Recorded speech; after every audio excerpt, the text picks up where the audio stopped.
साथियों, संवेदनशीलता के बिना गुड गवर्नेंस की कल्पना नहीं कर सकते।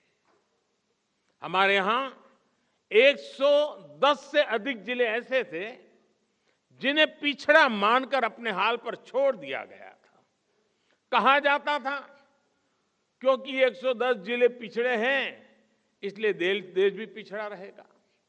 जब किसी अफसर को पनिशमेंट पोस्टिंग देनी होती थी तो इन जिलों में भेजा जाता था। मान लिया गया था कि इन 110 जिलों में कुछ नहीं बदल सकता।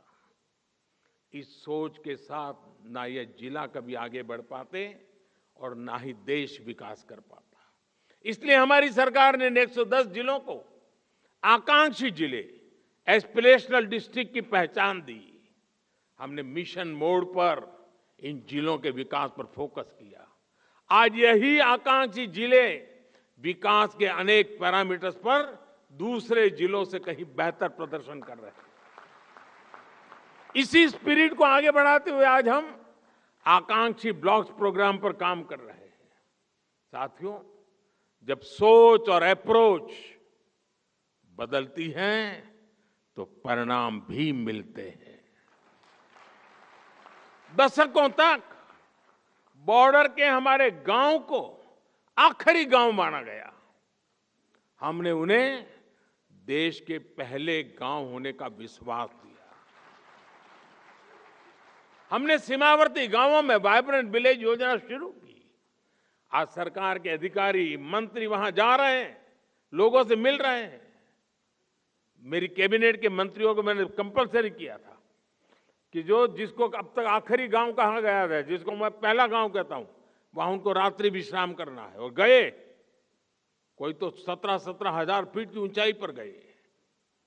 आज सरकार की योजनाओं का लाभ और तेजी से वहां पहुंच रहा है। एक गुड गवर्नेंस नहीं है तो क्या है? आज देश में कोई भी दुखद हादसा हो, कोई आपदा हो, सरकार तेज गति से राहत और बचाव में जुट जाती है। यह हमने कोरोना काल में देखा है, यह हमने यूक्रेन युद्ध के समय देखा है। दुनिया में कहीं भी मुश्किल हो तो देश अपने नागरिकों को बचाने के लिए युद्ध स्तर पर काम करता है। गुड गवर्नेंस में ऐसे ही अनेक उदाहरण दे सकता हूं। शासन में आया ये बदलाव अब समाज की सोच को भी बदल रहा है।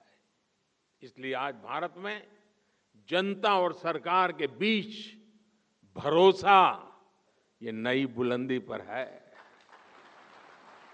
यही भरोसा देश के आत्मविश्वास में झलक रहा है और यही आत्मविश्वास आजादी के अमृत काल में विकसित भारत के निर्माण की ऊर्जा बन रहा है।